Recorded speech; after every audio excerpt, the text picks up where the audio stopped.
The autumn wind swept through the narrow streets of Manhattan's financial district, carrying with it the scent of roasted chestnuts from a nearby vendor and the promise of an early winter. Fallen leaves, painted in shades of amber and crimson, danced along the sidewalks as the city transitioned from the chaos of rush hour to the sophisticated rhythm of evening dining. Lena Harper stood before the full-length mirror in the staff room of Luminosa, adjusting her black vest for what felt like the 100th time. The elegant Italian restaurant where she worked demanded perfection from its servers: crisp white shirts, perfectly knotted ties, and shoes polished to a mirror shine. She tucked a stray strand of her dark brown hair behind her ear, making sure every pin was secure in her neat bun. "You look fine, Lena." "Stop fussing," came a voice from behind her. She turned to see Marcus, one of the senior waiters, leaning against the doorframe with an amused smile. At 45, he'd been working at Luminosa since it opened 12 years ago, and had taken Lena under his wing when she'd started 2 years prior. I know, Lena replied, smoothing down her vest one final time. "It's just, Mr. Caruso is always so particular about Friday nights." "Mr. Caruso is particular about every night," Marcus chuckled, walking over to check his own appearance in the mirror. "But Friday nights bring in the high rollers, and you know how he gets about maintaining our reputation." Lena nodded, taking a deep breath. At 26, she'd learned to navigate the demanding environment of upscale dining, though it never quite felt natural to her. She'd grown up in a small town in Pennsylvania, where her parents had run a modest diner, the kind of place where everyone knew your name and the coffee was always fresh. This world of crystal chandeliers, prix-fixe menus with unpronounceable French names, and clientele who spent more on a single bottle of wine than she made in a week still felt foreign. But she needed this job. More than that, she needed the tips that came with it. "How's Emma doing?" Marcus asked, his voice softening as he mentioned Lena's younger sister. Lena's expression brightened despite the worry that always lingered in her eyes when she thought about her 19-year-old sister. "She's good. Started her new physical therapy routine this week. The doctors are optimistic about her progress." "That's wonderful news," Marcus said genuinely. He knew the weight Lena carried, had known since the night she'd broken down in the walk-in freezer during her first month, overwhelmed by the medical bills that seemed to multiply faster than she could pay them. "Yeah," Lena agreed, though her smile was tinged with exhaustion. "It's expensive, though. I picked up an extra shift on Sunday and I'm covering for Rachel on Wednesday." Marcus frowned. "Lena, you're already working 6 days a week. You need to rest sometimes." "I'll rest when Emma's better," she replied, her tone gentle but firm. It was an argument they'd had before and one she always won through sheer determination. Before Marcus could respond, the sharp voice of Mr. Caruso echoed through the hallway. "Staff meeting in 2 minutes, let's go, people." The staff room quickly filled with servers, busboys, and bartenders, all gathering for the pre-service briefing that Mr. Caruso insisted upon every evening. Giuseppe Caruso was a man in his late 50s, with silver hair slicked back and a personality that swung between charming host and exacting perfectionist, depending on the circumstance. "All right, listen up," Mr. Caruso began, clapping his hands together. "We have a full house tonight. All tables are reserved and we have several VIP guests. I need everyone at their absolute best. Antonio," he turned to the head chef who stood nearby, "how's the kitchen looking?" "Perfect, as always," Antonio replied with characteristic Italian confidence. "Good. Now section assignments." Mr. Caruso consulted his tablet. "Lena, you'll be taking tables 12 through 16 tonight. That includes the corner booth." Lena felt a small flutter of nerves. The corner booth was the most secluded table in the restaurant, positioned in an alcove with a view of the entire dining room. It was typically reserved for guests who valued privacy, celebrities, business executives conducting sensitive meetings, or, as Marcus had once joked, people planning either marriages or affairs. "The corner booth has been reserved by a Mr. Romano," Mr. Caruso continued. "Party of 4, 8 o'clock reservation. He's a new client but came highly recommended by one of our regulars. Make sure he receives impeccable service." "Of course, Mr. Caruso," Lena replied professionally. "Excellent. Everyone know their stations? Good. We open doors in 15 minutes. Take your positions." The staff dispersed, moving through the restaurant like a well-choreographed ballet. Lena made her way to her section, checking each table setting with meticulous care. Water glasses positioned exactly 2 inches from the knife, napkins folded in the signature Luminosa style, a standing fan that resembled a peacock's tail, candles lit and burning evenly. The restaurant itself was a masterpiece of old-world elegance, Dark mahogany panels lined the walls, interspersed with paintings of the Italian countryside, rolling hills of Tuscany, the canals of Venice, the dramatic coastline of Amalfi. Crystal chandeliers cast a warm golden glow throughout the space, their light reflecting off the pristine white tablecloths and polished silverware. In one corner, a pianist sat at a gleaming black grand piano, running through scales as he prepared for the evening's performance. Through the large windows at the front of the restaurant, Lena could see the city settling into night. Office workers hurried past, eager to begin their weekends. A couple paused outside, studying the menu posted by the door before deciding it was beyond their budget and moving on. Yellow cabs wove through traffic, their horns creating the constant urban symphony that Lena had grown accustomed to. 5 minutes, called out David, the maitre d', checking his watch. Lena positioned herself near her section, mentally reviewing the evening's specials. The butternut squash ravioli with sage-brown butter, the pan-seared branzino with roasted fennel, the osso buco that Antonio swore was the best he'd ever created. She'd learned early on that knowing the menu inside and out wasn't just helpful, it was essential. Guests at Luminosa expected their servers to be knowledgeable, almost like culinary advisors. The front doors opened, and the evening began. The first hour passed in the typical flurry of activity. Lena greeted guests with her practiced smile, took orders with careful attention to detail, and navigated the kitchen's organized chaos with practiced ease. Her section filled quickly, a young couple celebrating an anniversary, a group of businesswomen enjoying a night out, an elderly man dining alone with a leather-bound book propped against the wine list. At 7:45, David approached her station. "Lena, your 8 o'clock is here early. I'm seating them now." She glanced toward the entrance and saw David leading a group of 4 men toward the corner booth. Even from across the restaurant, they commanded attention.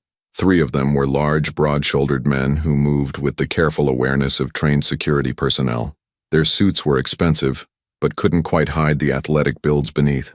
But it was the 4th man who drew Lena's gaze. He was tall, perhaps 6'2", with dark hair touched with gray at the temples. His suit was impeccably tailored, the kind that whispered rather than shouted wealth. As he walked, there was a natural authority in his bearing, not the aggressive posturing of someone trying to prove their importance, but the quiet confidence of someone who'd never needed to.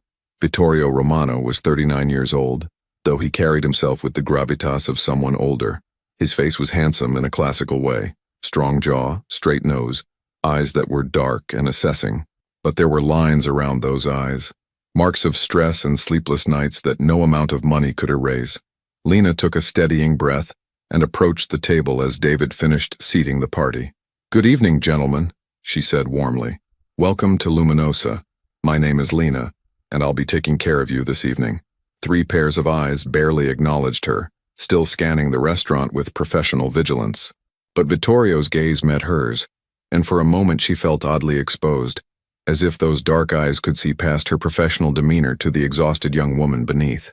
"Good evening," Vittorio replied, his voice deep and measured, carrying just a trace of an accent, Italian but softened by years in America. "Thank you, Lena." The fact that he'd used her name, actually listened when she'd introduced herself, surprised her. In her experience, powerful men often looked through service workers as if they were invisible. "Can I start you off with something to drink?" she asked, falling back into the comfortable routine of her job. "We have an excellent wine selection, or perhaps some sparkling water." "Bring us a bottle of the Barolo," said one of the other men, his tone more command than request. But Vittorio raised a hand slightly, and the man immediately fell silent. "The lady asked me a question, Vincent. Let me answer." He turned back to Lena, and she caught the briefest hint of amusement in his eyes. "The Barolo sounds perfect. The 2015, if you have it." "We do," Lena confirmed. "Excellent choice. And would you like some sparkling water for the table as well?" "Please, San Pellegrino if you have it." "Of course, I'll bring those right out and give you a few minutes to look over the menu." As she walked toward the bar to place the wine order, Lena felt an odd prickle at the back of her neck, the sensation of being watched. She glanced back and found that Vittorio's attention had already returned to the menu, his expression thoughtful as he studied the offerings. Marcus caught her at the service station. "That's quite a table you've got there," he murmured, keeping his voice low. "What do you mean?" "The corner booth. I saw them come in. Those guys aren't just successful businessmen, Lena. Look at how they carry themselves, how they watch the room." Lena frowned. looking back at her table. Now that Marcus mentioned it, she could see what he meant. The three men surrounding Vittorio weren't relaxing into their evening. Their eyes constantly moved, cataloging exits, watching other diners, noting the staff's movements. Security? She guessed. Maybe. Or maybe something else. Marcus shrugged. Just be careful. Be professional. Don't ask questions. And definitely don't get involved in whatever business they're conducting. Marcus, I serve food and smile. That's literally my entire job description. I know. I'm probably being paranoid. But after 20 years in this industry, you develop an instinct for these things. The sommelier appeared with the bottle of Barolo, and Lena pushed Marcus's concerns to the back of her mind. She had a job to do, and whatever these men were or weren't was none of her business. When she returned to the table with the wine and water, the four men were engaged in quiet conversation that immediately ceased upon her arrival. Vittorio nodded his approval, and she went through the ritual of presenting the bottle, opening it, and pouring a small amount for him to taste. He swirled the wine in his glass, observing its color in the candlelight before taking a sip. Perfect, he said simply. Lena poured for the table, her movements practiced and elegant. Have you had a chance to look over the menu, or would you like a few more minutes? What do you recommend? Vittorio asked, and once again, she had the sense that he was genuinely interested in her opinion, not just making polite conversation. The osso buco is exceptional tonight, Lena replied. Our chef, Antonio, has been perfecting his grandmother's recipe for 30 years, and I think he finally got it exactly right. The meat falls off the bone, and the gremolata on top adds this perfect brightness. If you prefer seafood, the branzino is also beautiful, very light and delicate. You've tried both? One of the other men asked skeptically. The staff meal is one of the perks of working here, Lena replied with a slight smile. Antonio believes we should know what we're serving. Vittorio nodded appreciatively. I'll have the osso buco, and start us with the burrata and the carpaccio. The other men placed their orders, and Lena headed to the kitchen, inputting the order into the computer system. The restaurant had grown busier, the sound of conversation and clinking silverware filling the space. The pianist had begun his set, his fingers dancing across the keys in a rendition of Autumn Leaves that seemed perfectly suited to the evening. The next hour unfolded smoothly. Lena tended to all her tables, but she found herself particularly attentive to the corner booth.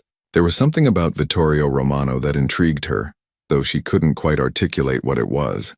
He was polite to her in a way that felt almost old-fashioned, standing slightly when she approached the table, saying, "Please," and "thank you," in a tone that suggested he actually meant it. The three men with him treated her with professional courtesy, but nothing more. They ate quickly, economically, their attention always divided between their meal and their surveillance of the restaurant. Vittorio, by contrast, seemed to savor his food, taking time with each bite, occasionally closing his eyes briefly as if to better appreciate the flavors. "How is everything?" Lena asked during one of her check-ins. "Excellent," Vittorio replied. "Your Antonio has indeed perfected his grandmother's recipe. Please give him my compliments." "I will. Can I get you anything else?" "Another bottle of the Barolo, I think, and Lena." He waited until she met his eyes. "Thank you for the recommendation. You have good taste." It was a simple compliment, but something about the way he said it made Lena feel oddly flustered. She smiled, nodded, and retreated to place the wine order, wondering why her heart was beating a little faster than usual. At 9:30, the restaurant was at its peak. Every table was full. The noise level had risen to a pleasant hum of overlapping conversations, and the kitchen was operating at maximum capacity. Lena was balancing 3 plates on her arms, delivering entrees to table 14, when she noticed a change in atmosphere at the corner booth. The 3 men with Vittorio had tensed, their relaxed postures suddenly alert. Their eyes were all fixed on something near the entrance. Lena glanced over and saw 3 new men entering the restaurant. They were being greeted by David, but something about them set off the same alarm bells that Marcus had tried to warn her about earlier. These men were younger, probably in their late 20s, wearing leather jackets that seemed out of place in Luminosa's elegant atmosphere. David looked uncomfortable, checking his reservation list with a confused expression. Lena delivered her plates, smiled at her guests, and made her way back toward her section. She was near the service station when she heard raised voices, not quite shouting, but aggressive enough to cut through the ambient noise of the restaurant. "I said we don't have a reservation under that name," David was saying, his professional composure starting to crack. "Perhaps you're thinking of a different restaurant. We're in the right place," one of the newcomers said. His eyes were scanning the dining room, searching. When his gaze landed on the corner booth, something flashed across his face. Recognition, and then something harder. Mr. Caruso had materialized beside David, his expression stern. "Gentlemen, if you don't have a reservation, I'm afraid we can't accommodate you this evening. We're completely booked." "That's fine," the man said, but he wasn't looking at Mr. Caruso. He was still staring at the corner booth where Vittorio had gone very still, his wine glass frozen halfway to his lips. Lena felt her stomach tighten with apprehension. Something was wrong. Very wrong. The three newcomers started walking into the restaurant, ignoring David's protests. The pianist, sensing the change in atmosphere, stumbled over a note and then stopped playing entirely. Conversations throughout the dining room began to falter as other diners noticed the disruption. At the corner booth, Vittorio's companions had risen to their feet, positioning themselves between their employer and the approaching men. The movement was subtle but unmistakable, protective, defensive. "Mr. Romano," one of the newcomers called out, his voice carrying across the now quiet restaurant. "We need to have a conversation." "Not here," Vittorio replied calmly, though Lena could see the tension in his jaw. "Not now. I think right here and right now is perfect. Mr. Caruso was frantically gesturing for someone to call the authorities, but everything seemed to be happening in slow motion. Lena stood frozen near her section, her mind racing. Other diners were beginning to realize something serious was happening. Chairs scraped as people started to stand. Conversations died completely, replaced by an ominous silence. The confrontation was unfolding near table 14, right in the center of Lena's section. The newcomers had stopped about 10 feet from the corner booth, blocked by Vittorio's companions. The tension was palpable, like a rubber band stretched to its breaking point. "You've got some nerve showing up at someone else's business," Vincent, the man who'd tried to order for Vittorio earlier, said. His hand had moved to his jacket, and Lena's heart nearly stopped when she realized what he might be reaching for. "Put your hand down, Vincent," Vittorio commanded, his voice sharp. "Not here. There are innocent people. Listen to your boss," one of the newcomers sneered. "Always so concerned about innocent people. That's always been your weakness, Romano." Lena didn't make a conscious decision about what happened next. Later, she wouldn't be able to explain what made her move, what instinct overrode her common sense and self-preservation. But in that moment, watching the situation spiral towards something terrible, she found herself stepping forward. She was carrying a tray, empty but solid metal.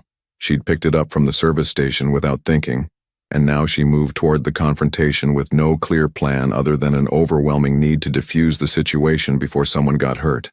"Excuse me, gentlemen," she said, her voice remarkably steady despite the fear coursing through her. "I'm going to have to ask you to take this outside. You're disturbing our other guests." Every eye in the restaurant turned to her. The three newcomers looked at her with a mixture of surprise and contempt. Vittorio's companions seemed stunned, and Vittorio himself. His expression was unreadable, but his eyes held a warning. "Lady, you need to step back," one of the newcomers said. "This doesn't concern you." "Actually, it does," Lena replied, moving closer despite every instinct screaming at her to run. "This is my section. These are my guests, and you're creating a problem. So either take your business outside or I'm going to have to ask you to leave entirely." The absurdity of a waitress threatening these clearly dangerous men would have been comical under different circumstances, but there was something in Lena's voice, a firmness born of dealing with difficult customers, of standing up to bill collectors who called at all hours, of protecting her younger sister from anything and everything that threatened her. One of the newcomers laughed, a harsh sound. "You've got courage, I'll give you that, but this really isn't your fight." "She's right, though," Vittorio said, standing now. He moved around his companions, and Lena noticed he was deliberately positioning himself away from the other diners. "This isn't the place. You want to talk to me? Fine. But we do it outside, away from these people." For a moment, everything hung in balance. Then one of the newcomers made a movement. Fast, sudden. His hand went to his jacket and time seemed to fragment into horrible slow motion. Lena saw the motion, saw Vincent and the others react, saw the horror on nearby diners' faces as they realized what was happening, and without thinking, operating on pure instinct, she did something that made no logical sense whatsoever. She stepped between Vittorio and the danger, raising the metal tray like a shield, and shouted at the top of her lungs, "Stay behind me!" The next few seconds were chaos. There was a flash from across the room, not from the newcomers directly in front of them, but from someone else. A fourth person Lena hadn't even noticed near the entrance. Something hit her tray with a metallic clang that reverberated through her entire body. The force nearly knocked her backward, but strong hands caught her from behind. Vittorio, steadying her. Then suddenly the restaurant erupted into motion. People were screaming, diving under tables. The sound of breaking glass filled the air. More flashes came from near the entrance, but Vittorio's companions had formed a wall, returning defensive action that Lena's mind couldn't fully process. "Get down!" someone shouted. Vittorio pulled Lena behind the solid mahogany column that supported the corner booth, his body curving protectively over hers. She could feel his heart hammering against her back, could hear his harsh breathing in her ear. "What did you just do?" he said, his voice a mixture of disbelief and something that might have been anger. "What the hell did you just do?" Lena couldn't answer. She was shaking too hard, the adrenaline making her entire body tremble. In her hands, the metal tray had a distinct dent, not a through-and-through hole, but a clear impact point where something had struck it with tremendous force. The commotion lasted less than 30 seconds, though it felt like hours. By the time the immediate danger had passed, the newcomers had fled, and the restaurant was in complete disarray. Tables were overturned. Wine spilled across white tablecloths like blood. The beautiful chandelier swayed from where someone had grabbed it for balance. Diners huddled under tables or pressed against walls, some crying, others in shock. And in the corner, pressed against the mahogany column, Lena Harper stood with Vittorio Romano's arm still around her, both of them breathing hard, both trying to process what had just happened. Sirens wailed in the distance. Growing closer, Vittorio slowly released her, stepping back but keeping one hand on her shoulder as if to steady her, or perhaps to steady himself. When she turned to look at him, his face was pale beneath his olive complexion, his eyes wide with an emotion she couldn't quite identify. "You," he started, then stopped, seeming to struggle for words. "You stepped in front of me." I don't know why," Lena admitted, her voice shaking. I saw what was happening and I just moved." "Do you have any idea what could have happened? What almost did happen?" His hand tightened on her shoulder, and now she could identify the emotion in his eyes, fear, not for himself, but for her. "I'm okay," she said, though she wasn't entirely sure that was true. Her legs felt weak and the tray was still clutched in her white-knuckled grip. Vincent approached, his face grim. "Boss, we need to leave, now, before the authorities arrive and start asking questions we don't want to answer." Vittorio nodded but didn't immediately move. His eyes were still locked on Lena's face, searching for something. "Are you hurt? Did anything?" "I'm fine," she insisted, though her voice sounded distant to her own ears. "I'm fine. You should go. He's right." "Vittorio now," Vincent pressed. But Vittorio didn't move. Instead, he reached into his jacket, causing Lena to flinch involuntarily, and pulled out a business card. He pressed it into her hand, his fingers warm against her cold ones. "Call me," he said intensely. "Tomorrow. We need to talk." I don't think that's a good idea," Lena managed. "Please." The single word carried weight, urgency. "You may be in danger now, because of what you did, because you were seen helping me. I need to make sure you're protected." Before she could argue, he was gone, his companions ushering him toward a back exit that Lena hadn't even known existed. They moved with practiced efficiency, disappearing into the New York night just as the first police cruisers pulled up outside. Lena stood there, still clutching the dented tray in one hand and the business card in the other, as the restaurant descended into controlled chaos around her. Mr. Caruso was trying to calm the diners. Marcus rushed over to check on her, his face etched with concern. David was talking rapidly to the first officers through the door, but Lena barely registered any of it. She was staring at the card in her hand, at the simple name embossed in elegant script, Vittorio Romano, followed by a phone number and nothing else. Lena, are you all right?" Marcus was gripping her arms, peering into her face with worry. "I think so," she whispered. "What were you thinking? You could have been seriously hurt." "I don't know. I wasn't thinking. I just reacted."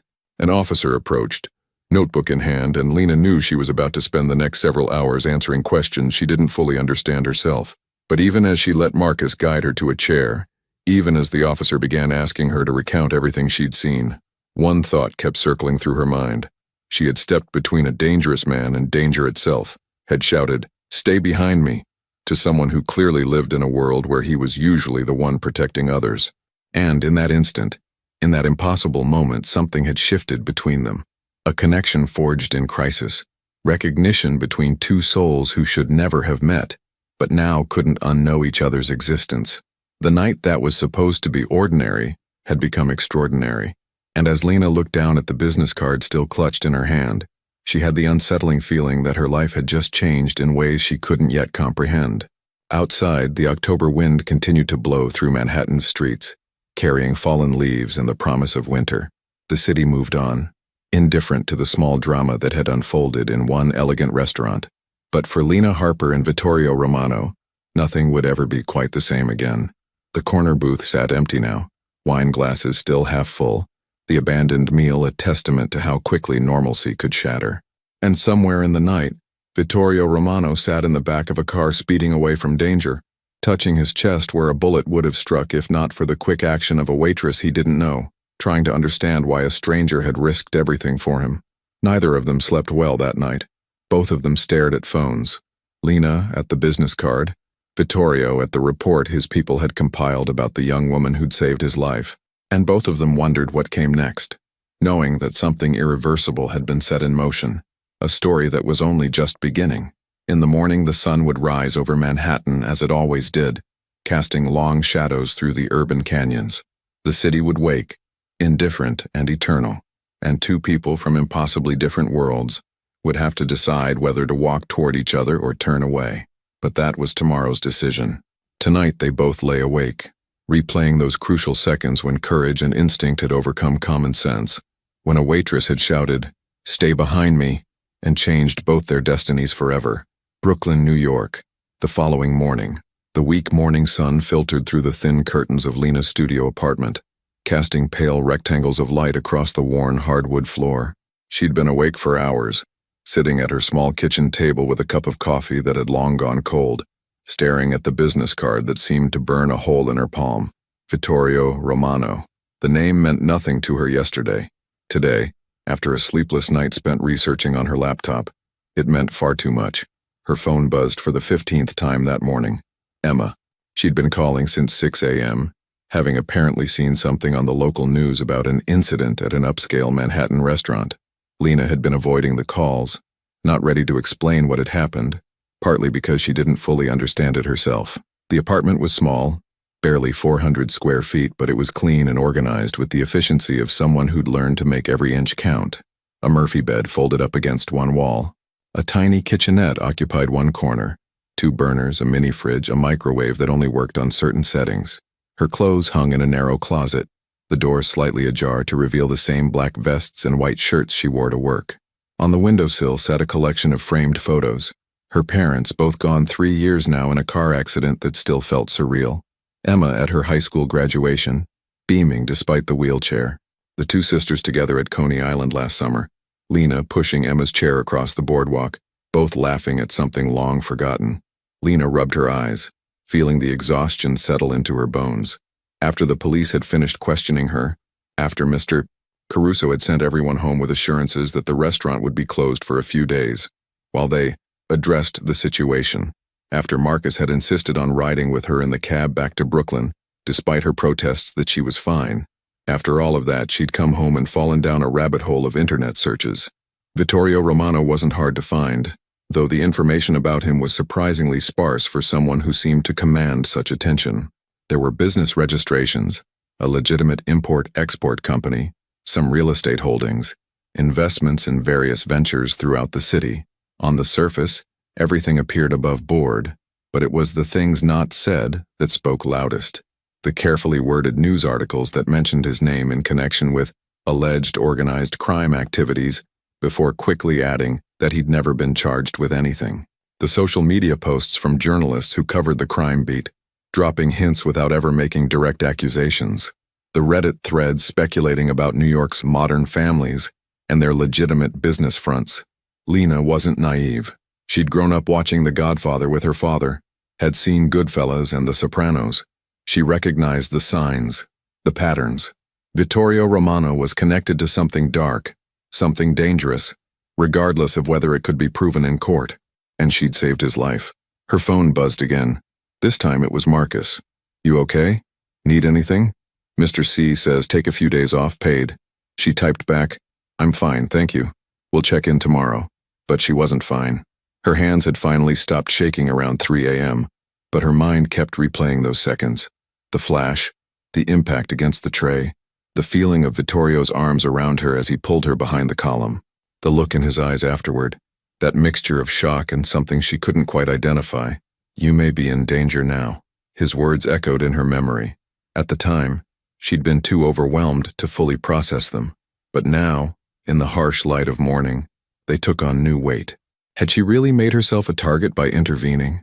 Did the men who'd come to the restaurant think she was connected to Vittorio somehow? A sharp knock at her door made Lena jump, sloshing cold coffee across the table. She grabbed a dish towel to mop it up, her heart racing. "Lena, it's me," Emma's voice. Relief flooded through her. She hurried to unlock the door, pulling it open to find her younger sister in her motorized wheelchair, her face a mixture of worry and exasperation. "You've been ignoring my calls," Emma said, wheeling herself into the apartment with practiced ease. At 19, she'd been using a wheelchair for 3 years, the result of the same accident that had taken their parents. Her legs had been crushed, the nerves damaged in ways that doctors were still trying to repair. But her spirit remained unbroken, her personality as fierce as ever. "I'm sorry," Lena said, closing the door. "I just needed some time to think." "Time to think? Lena, there was shooting at your restaurant. It's all over the news." Emma spun her chair to face her sister, green eyes, so like their mother's, blazing with concern. "Are you hurt? What happened?" "I'm not hurt. I'm fine. It was scary, but I'm okay." Emma studied her sister's face with the intensity of someone who'd learned to read every micro-expression, every tiny tell. "You're lying. Something else happened." "What aren't you telling me?" Lena sighed, moving to the kitchenette to make fresh coffee. "It's complicated." "Then uncomplicate it. I'm not leaving until you tell me everything." So Lena told her. Not everything. She left out the part about researching Vittorio afterward, the suspicions about who and what he really was. But she described the confrontation, the instinctive decision to intervene, the moment the tray had saved her from something terrible. Emma listened without interrupting, her expressions cycling through disbelief, horror, and finally settling on something that looked uncomfortably like anger. "Are you insane?" she said when Lena finished. "You stepped between armed men. Lena, you could have." "I know," Lena said quietly. "I know, but I wasn't thinking. I just reacted. That's the problem. You're always reacting, always putting yourself in danger for other people. Remember when you confronted that guy who was harassing Mrs. Chen at the bodega? Or when you physically blocked that debt collector from coming into the apartment? That's different. It's not different. You have this hero complex, this need to protect everyone, and it's going to get you hurt." Emma's voice cracked with emotion. "I can't lose you too, Lena. I can't. You're all I have left." Lena knelt beside her sister's chair, taking her hands. "You're not going to lose me. I promise." "You can't promise that. Not after last night."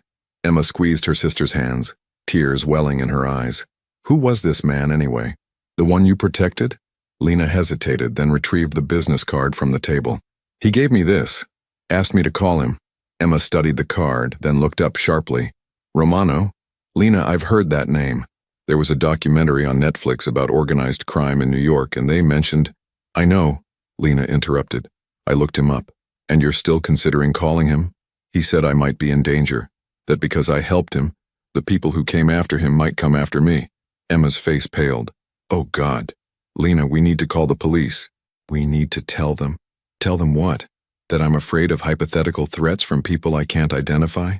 "Emma, I already gave the police my statement. There's nothing more they can do unless something actually happens." "So what? We just wait around for something to happen?" "No, I don't know." Lena stood, pacing the small space. "Maybe I should call him, hear what he has to say." "Absolutely not," Emma said firmly.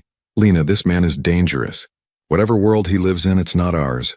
You did a brave thing, maybe a stupid thing, but it's over now.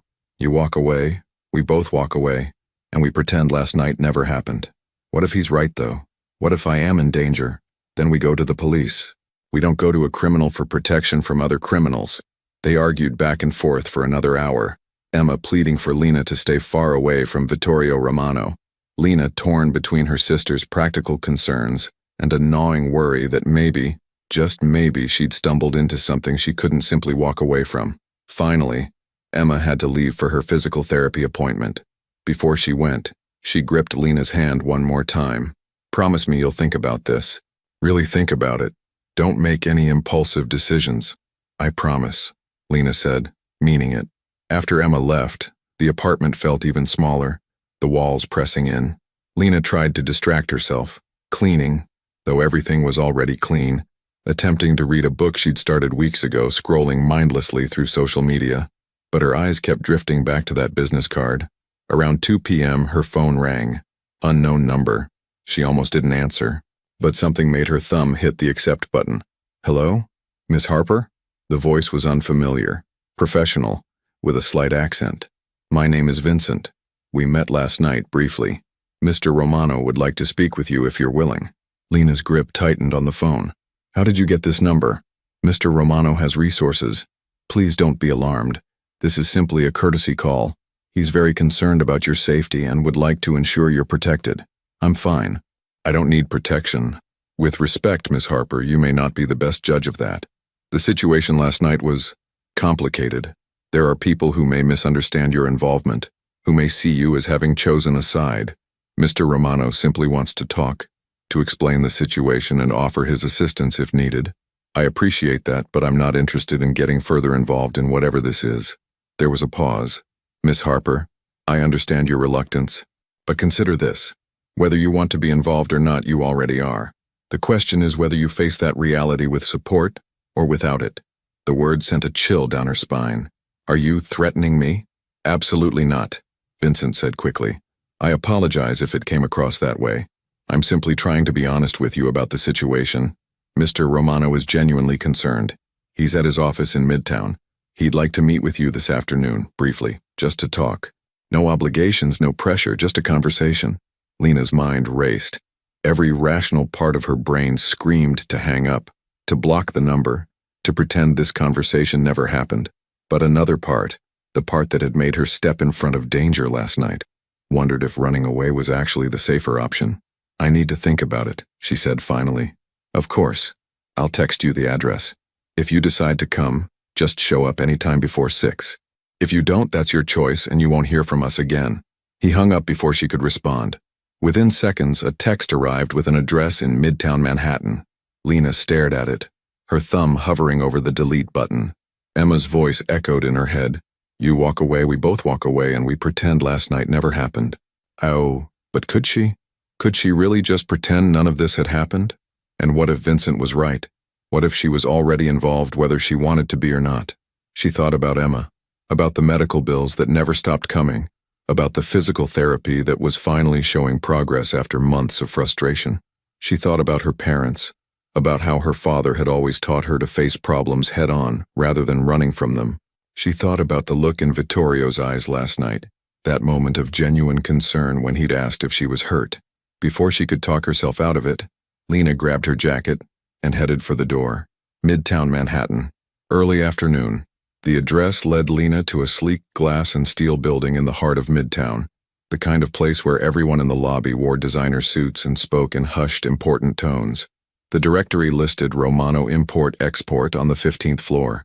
She almost turned around 3 times on the elevator ride up, but each time something made her stay, made her keep riding toward whatever waited above. The 15th floor opened into a surprisingly tasteful reception area, modern art on the walls, abstracts that probably cost more than Lena made in a year, leather furniture arranged around a glass coffee table with fresh flowers. Behind a sleek desk sat a woman in her 40s, professionally dressed, who looked up with a welcoming smile. "Miss Harper?" she asked. "Mr. Romano is expecting you. Please follow me." They walked down a hallway lined with windows overlooking the Manhattan skyline. Through open doors, Lena glimpsed offices where people worked at computers, talked on phones, looked for all the world like employees at any other legitimate business. But she noticed the security cameras, the subtle bulge under the jacket of a man standing near the emergency exit.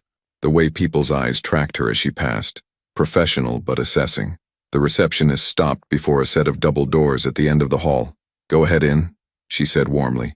"Can I get you anything? Coffee? Water?" "I'm fine, thank you."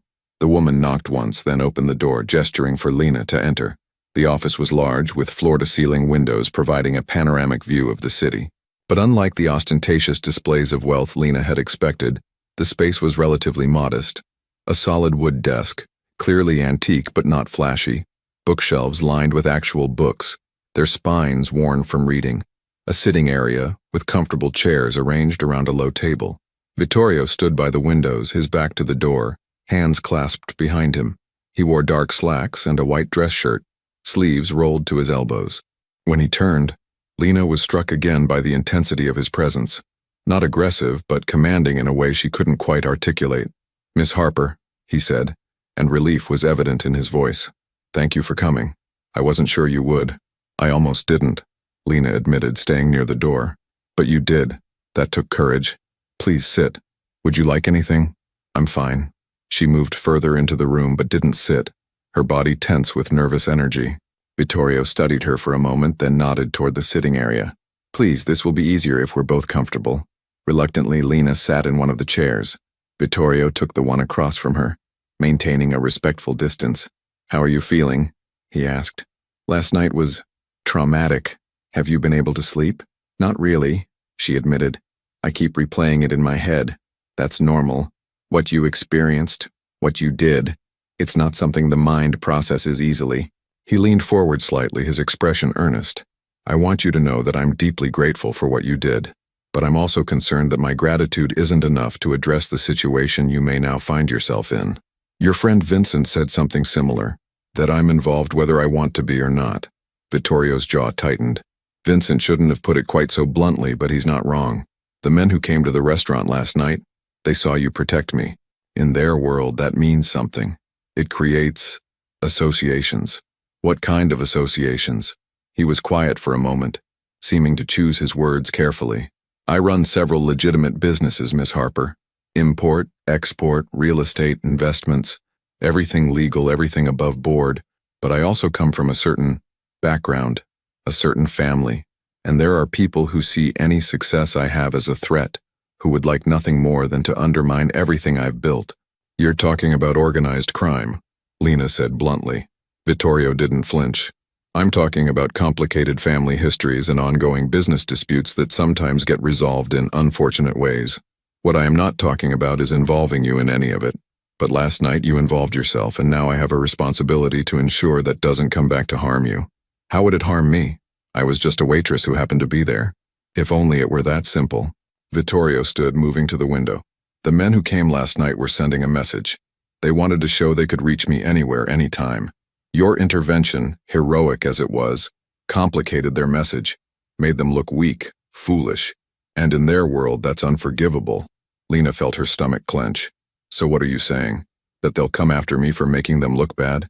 "I'm saying it's a possibility we need to take seriously." He turned back to face her. "Which is why I'd like to offer you protection. Nothing invasive, just having some of my people keep an eye on you, make sure nothing happens." "You want to have me followed?" "I want to keep you safe," he corrected. "There's a difference." Lena stood, agitation making her pace. "This is insane. Yesterday I was just a waitress. Today I'm supposedly in danger from organized criminals? How did my life become this?" "You made a choice," Vittorio said quietly.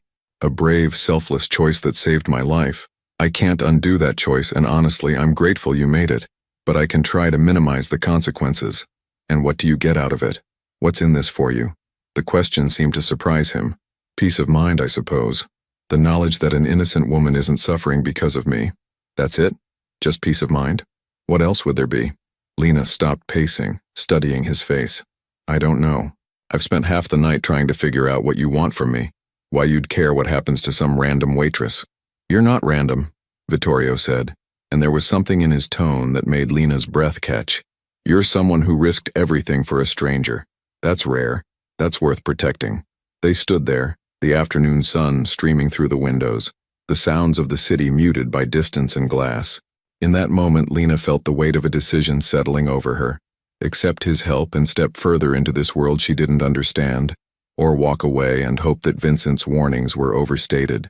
I need to think about this, she said finally. Of course, take all the time you need. He reached into his desk and pulled out a different card, this one with a phone number written in pen on the back. This is my personal number. Not many people have it. If you need anything at all, call me directly. Lena took the card, their fingers brushing briefly. Why are you doing this? Because someone should have done it for me once, he said cryptically. Because good people deserve protection. Because you saved my life and that means something to me. I should go, Lena said, suddenly feeling overwhelmed. Let me have Vincent drive you home. I can take the subway. Please, humor me. She wanted to argue, but the exhaustion was catching up with her. Fine, but just this once. As Vittorio walked her to the door, he paused. Miss Harper, Lena, if I may. I meant what I said. You did something extraordinary last night. Don't let anyone, including yourself, diminish that. The ride back to Brooklyn was quiet, Vincent respecting her need for silence. But as Lena sat in the back of the expensive car, watching the city blur past, she couldn't stop thinking about the choice before her. She'd stepped into Vittorio Romano's world last night without meaning to. Now she had to decide. Step back out, or move forward into uncertainty. When she got home, Emma was waiting, her face tight with worry. Where were you? Lena looked at her sister, at the person who depended on her, who needed her to make smart, safe decisions.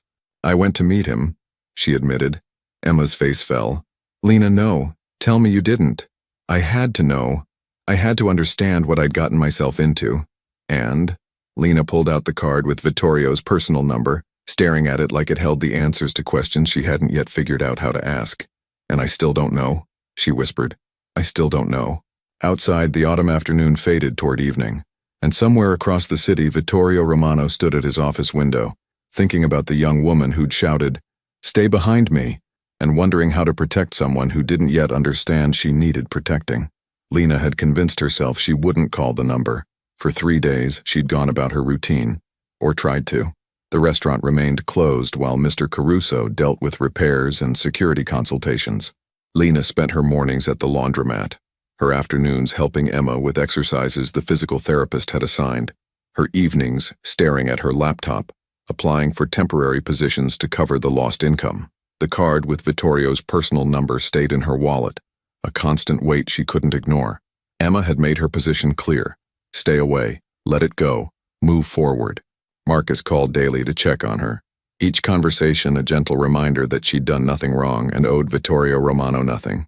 Even her therapist, a luxury she'd allowed herself after her parents died, suggested that maintaining distance was the healthiest choice. But on the third night, everything changed. Lena was walking home from the grocery store, 2 heavy bags cutting into her palms, when she noticed the car, a black sedan parked across the street from her building, engine running. She'd seen it there yesterday too, though she'd told herself she was being paranoid. Tonight, as she approached her building's entrance, she watched the car in the reflection of a shop window. 2 men sat in the front seat, their attention fixed on her building. Her heart began to race. She fumbled with her keys, dropping them once before managing to unlock the door. Once inside, she ran up the 3 flights of stairs to her apartment, bags forgotten in her panic. Through her window, she could still see the car, could see the glow of cigarettes as the men waited. With shaking hands, she pulled out her phone and dialed the number she'd sworn she wouldn't call. He answered on the second ring. Lena. Just hearing her name and his voice made her feel marginally safer, which terrified her almost as much as the car outside. There are men watching my building, she said without preamble. I don't know who they are, but they've been there for 2 days and I'm scared. Are you inside your apartment? His voice had gone sharp, focused. Yes, 3rd floor, facing the street. I can see them from my window. Lock your door. Don't open it for anyone except me. I'm sending people now, and I'm coming myself. 20 minutes. Vittorio. 20 minutes, Lena. Stay away from the windows. The line went dead. Lena stood frozen in her apartment, phone still pressed to her ear, realizing what she'd just done. She'd called him. She'd accepted his help. She'd crossed a line she couldn't uncross. Her phone rang again immediately. Emma. Hey, Lena said, trying to sound normal. Are you okay? You sound weird. I'm fine. Just tired. Liar. What's going on? Lena closed her eyes. She couldn't tell Emma about the car, about calling Vittorio. Not yet. Not until she knew what was happening. Really, Em? I'm just exhausted. Can I call you tomorrow? Lena, tomorrow, I promise. She hung up before her sister could argue, guilt twisting in her stomach. She hated lying to Emma, but how could she explain this? How could she explain that the world she'd tried so hard to stay out of had found her anyway? The next 20 minutes crawled by. Lena sat on her floor, away from the windows, listening to every sound in the building. Footsteps in the hallway made her jump. A door slamming somewhere below sent her heart racing. Finally, a firm knock at her door. Lena, it's me. Vincent is with me. She recognized Vittorio's voice immediately. Still, she looked through the peephole before opening the door. Vittorio stood in her hallway in dark jeans and a leather jacket, looking somehow both out of place and completely at ease. Vincent stood behind him, his expression professionally neutral. May we come in? Vittorio asked. Lena stepped back, letting them enter her small apartment. She watched Vittorio's eyes take in the space. The Murphy bed, the tiny kitchen, the photos on the windowsill. His expression remained carefully neutral, but she wondered what he saw, how her humble home compared to his world of glass offices and expensive cars. The car is gone, Vincent said, checking his phone. My guys identified the occupants. They left as soon as they spotted our people. Who were they? Lena asked. Vittorio and Vincent exchanged a look. Associates of the men from the restaurant, Vittorio said carefully. As I feared, they've taken an interest in you. What does that mean? What do they want? Information, most likely. They want to know who you are, whether you're connected to me, whether you know anything that could be useful to them. Lena sank onto her folded bed, her legs suddenly unsteady. This is really happening. This is actually happening. Vittorio knelt in front of her, his eyes level with hers. I'm sorry. I'm so sorry you're in this situation. But I meant what I said.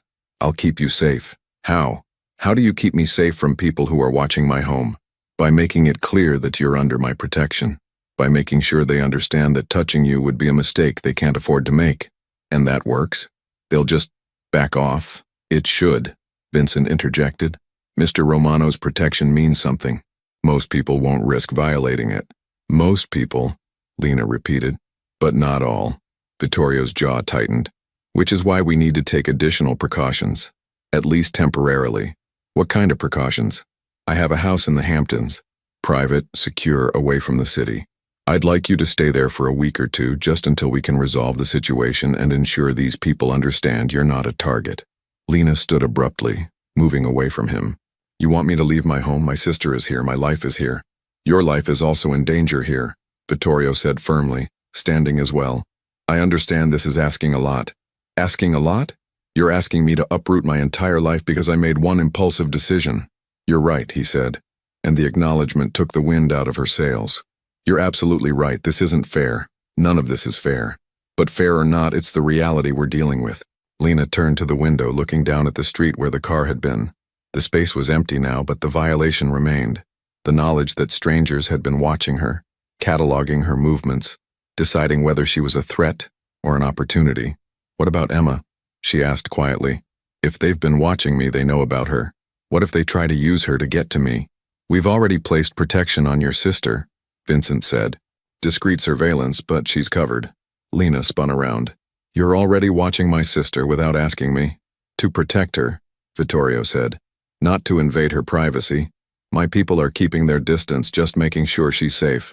I should have told you, and I apologize, but when I learned these men were watching you, I couldn't risk them expanding their focus.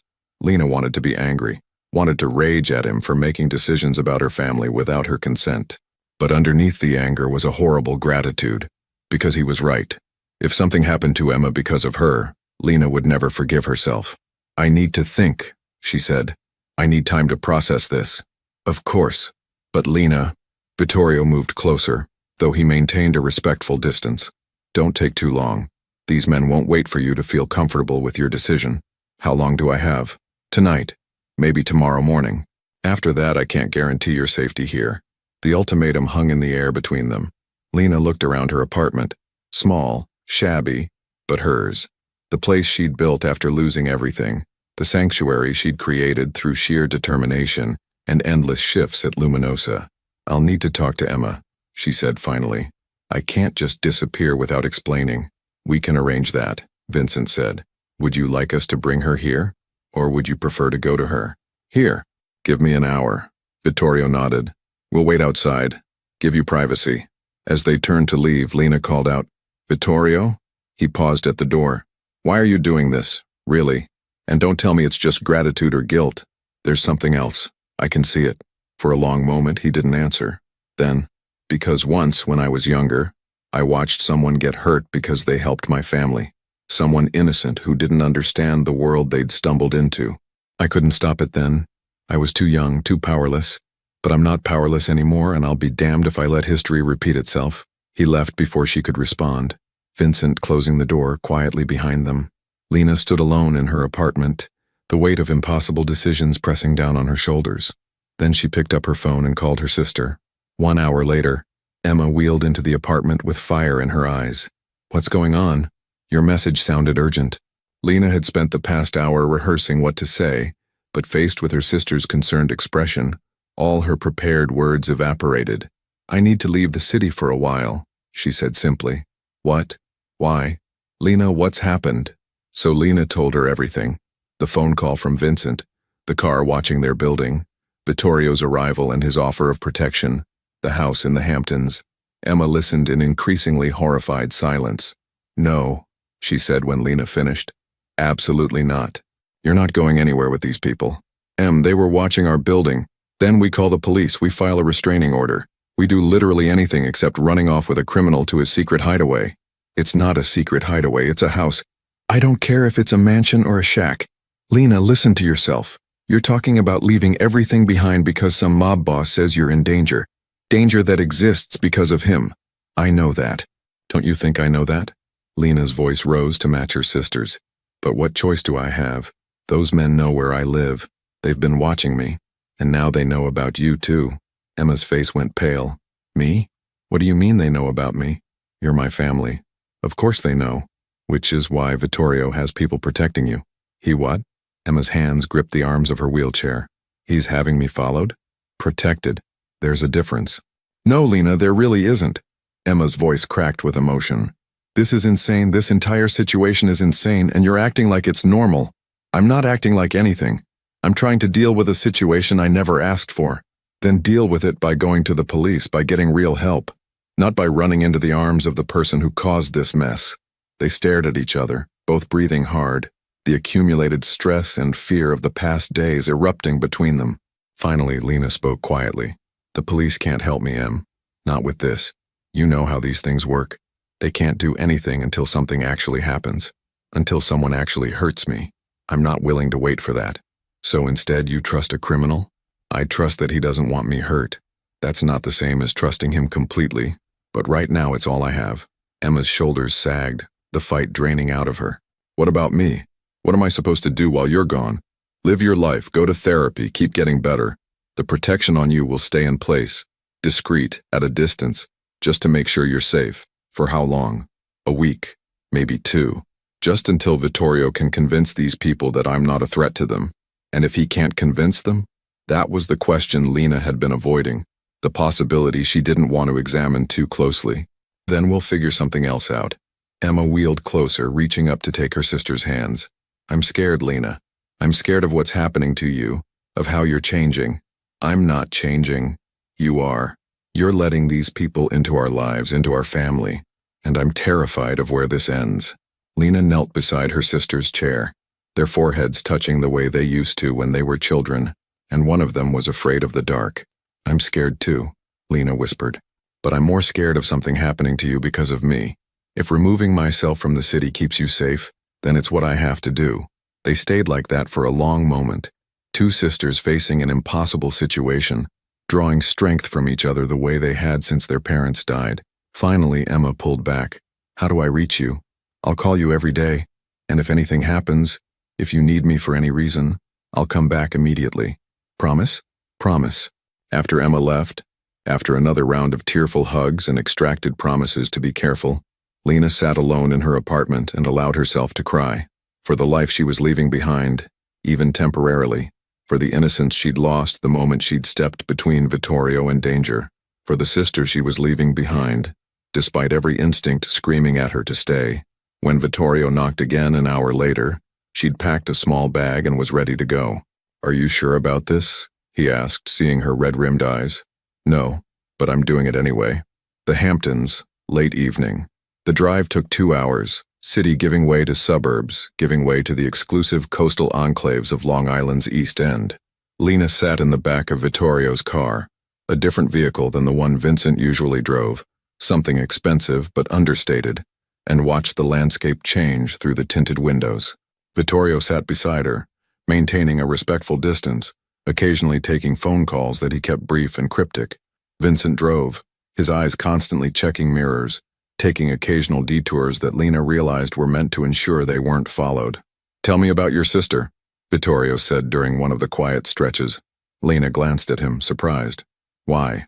"Because she's clearly important to you. Because understanding what matters to people helps me protect them better." It was a practical answer, but Lena sensed something else beneath it. Genuine curiosity, perhaps even empathy. "Emma's 19, she began slowly. "She was 16 when our parents died in a car accident. She was in the car with them, spent 6 months in the hospital, had 8 surgeries on her legs. The doctors say she might walk again someday with enough therapy and maybe one more surgery. But it's expensive and there are no guarantees." "That's why you work so many shifts," Vittorio said, understanding dawning in his eyes. "That's why I work every shift I can get. The insurance covered some of it, but not enough. Never enough. I'm her legal guardian, her only family. If I don't take care of her, no one will." "You've been doing this alone for 3 years? What choice do I have?" Vittorio was quiet for a moment. "You could have refused my help, stayed away like your sister wanted. But you're here because you're trying to protect her. I'm here because men were watching my apartment and I was scared. You're here because you put your sister's safety above your own comfort. That's what parents do, what guardians do." He turned to look at her directly. "What good people do." Lena didn't know how to respond to that, so she turned back to the window, watching the darkened landscape roll past. They arrived at the house just before midnight. Lena had expected something ostentatious, a mansion with columns and gates, something out of a movie about rich criminals. Instead, the house was large but tasteful, a modern beach house with clean lines and walls of glass facing the ocean. Security was present but subtle, cameras hidden in landscaping, a fence that looked decorative but was clearly reinforced, lights that illuminated the property without being harsh. "It's beautiful," Lena said despite herself. "It was my mother's," Vittorio replied, a note of sadness in his voice. "She loved the ocean, said it reminded her of Italy." He led her inside, Vincent disappearing to check the perimeter. The interior continued the theme of understated elegance. Comfortable furniture, art that looked chosen for love rather than investment, books on shelves that showed signs of being read. "You'll stay in the guest wing," Vittorio said, leading her down a hallway. "Private bedroom and bathroom, small sitting area. There's a kitchen if you want to cook, but we have someone who comes in to prepare meals. Whatever you need, just ask." He opened a door to reveal a spacious room with a large bed, windows overlooking the ocean and a door leading to what appeared to be a generous bathroom. "It's too much," Lena said. "It's necessary. You'll be here for at least a week, possibly longer. You should be comfortable." "Vittorio," she set down her bag, turning to face him. "I need you to be honest with me, really honest. How much danger am I actually in?" He met her eyes, and she saw him make a decision, to trust her with the truth. "Moderate to high," he said finally. "The men who came to the restaurant work for the Castellano family.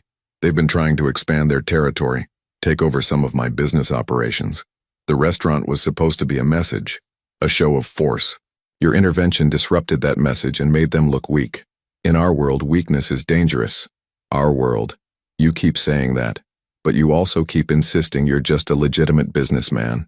A ghost of a smile crossed his face. "I am a legitimate businessman. I'm also the son of Salvatore Romano, who was many things, not all of them legal. I've spent the past 10 years trying to separate myself from that legacy, to build something clean. But the past doesn't let go easily, and there are people who refuse to believe I've changed." "Have you? Changed?" He was quiet for a long moment. "I like to think so. I don't do the things my father did. I don't hurt people, don't traffic in the things he trafficked in. But I'm not naive enough to think my hands are completely clean. The money that built this house, that funds my businesses, some of it came from my father, and there are still obligations. Relationships I can't completely sever without causing problems." It was the most honest he'd been with her, and Lena appreciated it even as the reality of it settled over her like a weight. So when this is over, when the Castellanos or whoever back off, then what? I just go back to my life and pretend none of this happened? That's the goal. And if they don't back off, then we find another solution. But let's deal with one problem at a time. He moved toward the door, then paused. Lena, I know this is overwhelming. I know you have every reason not to trust me, but I meant what I said. I will keep you safe, whatever it takes. After he left, Lena sat on the edge of the bed, looking around the beautiful room that felt like a gilded cage. Through the windows she could hear the ocean, constant and indifferent to human drama. She pulled out her phone and texted Emma, I'm here. I'm safe. Love you. The response came immediately. Love you too. Please be careful. Lena set the phone aside and lay back on the bed, exhaustion finally catching up with her. Tomorrow she would think about what came next, about how to extricate herself from this situation, about whether she'd made a terrible mistake by coming here. But tonight, for the first time in 3 days, she felt safe enough to sleep. Down the hall, Vittorio stood in his own room, looking out at the same ocean, thinking about the young woman who'd saved his life and wondering how to save hers without pulling her deeper into a world she should never have touched. Outside, the waves rolled in, eternal and unchanging, while inside, two people from different worlds tried to navigate the impossible distance between them. The days had developed a strange rhythm. Mornings, Lena walked the beach alone while Vittorio worked from his home office.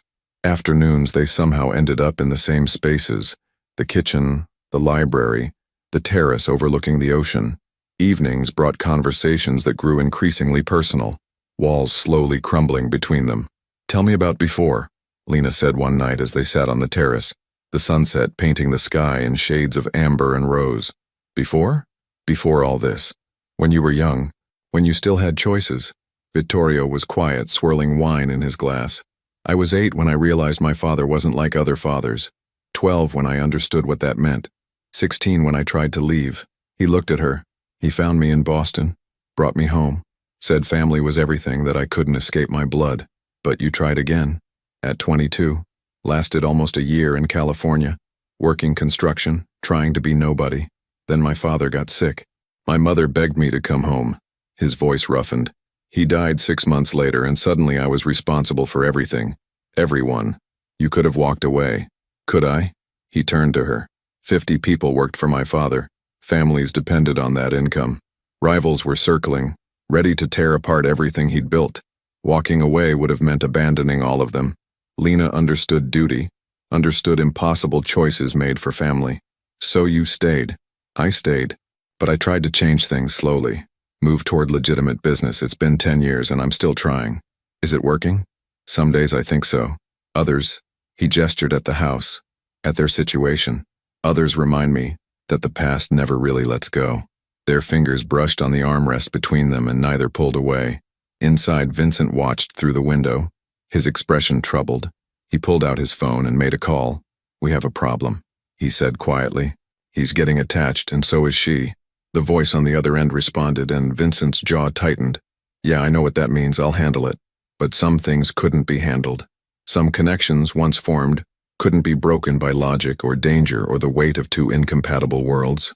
Outside, Lena and Vittorio sat in companionable silence, watching night fall over the ocean, neither quite ready to acknowledge what was growing between them, or what it would cost them both.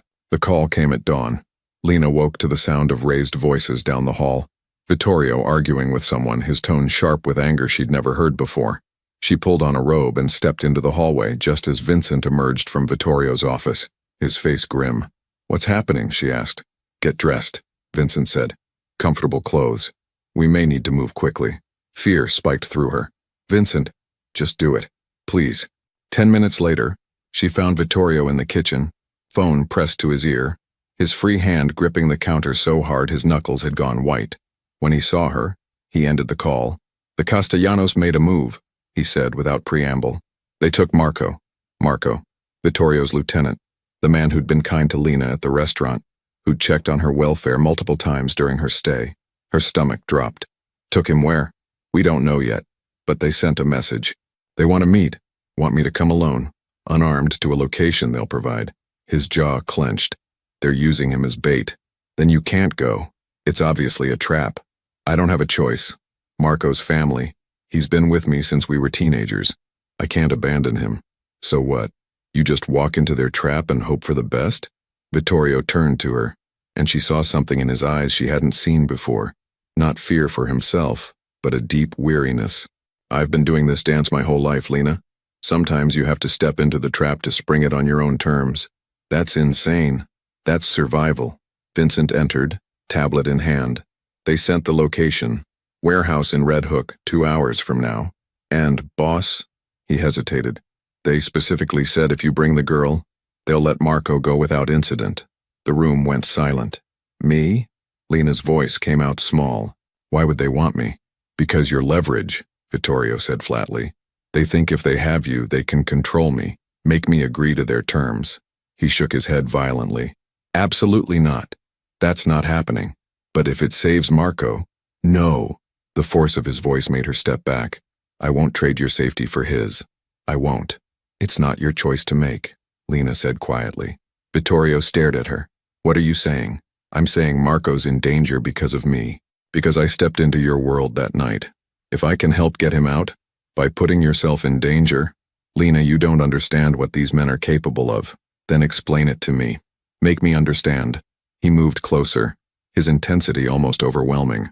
They'll use you to break me, to force me into giving up territory, business, maybe my life. And when they're done using you, they'll dispose of you because you're a witness, because you're a liability, because that's what they do. His hands came up to frame her face, gentle despite the desperation in his eyes. I can't let that happen, I won't. And I can't let someone suffer because of me, Lena said. I won't. They stood frozen, the morning light streaming through the windows. Two people from different worlds facing an impossible choice. There might be another way, Vincent said carefully. If we bring Lena but have our people positioned around the warehouse, we could control the situation. Make them think they're getting what they want while we extract Marco and ensure everyone gets out safely. Too many variables, Vittorio said. Too much that could go wrong. Everything about this could go wrong, Lena pointed out. But doing nothing guarantees Marco gets hurt. At least this way. We're trying. Vittorio looked at her for a long moment and she saw the war playing out behind his eyes. Between the man who'd spent his life protecting what was his and the man who was learning to let someone else make their own choices. If we do this, he said finally, you follow my lead. Exactly. No improvisation, no heroics. The moment I say run, you run. Understood?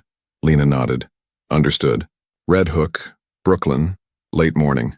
The warehouse loomed against the gray sky, its windows broken, walls covered in faded graffiti.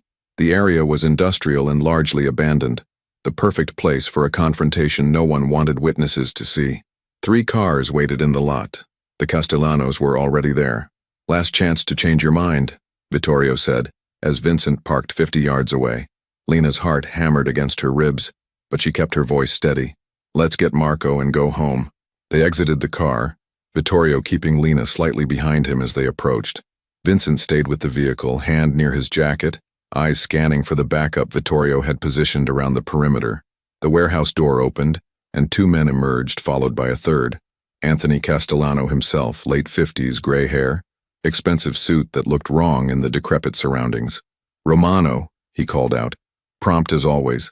And you brought the girl. How considerate. Where's Marco? Vittorio demanded. Inside. Unharmed for now.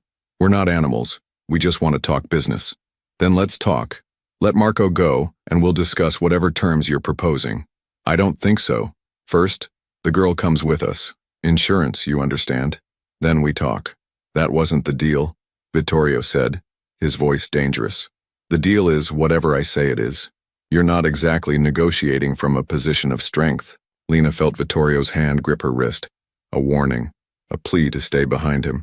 But she could see Marco through the warehouse door now, sitting in a chair, his face bruised but alive. She made a choice. I'll go with you, she said, stepping forward before Vittorio could stop her. But you let Marco go first, that's the deal. Anthony smiled, and it wasn't pleasant. The waitress has courage. I can see why you like her, Romano. Lena, no, Vittorio started. It's okay, she said, meeting his eyes. Trust me.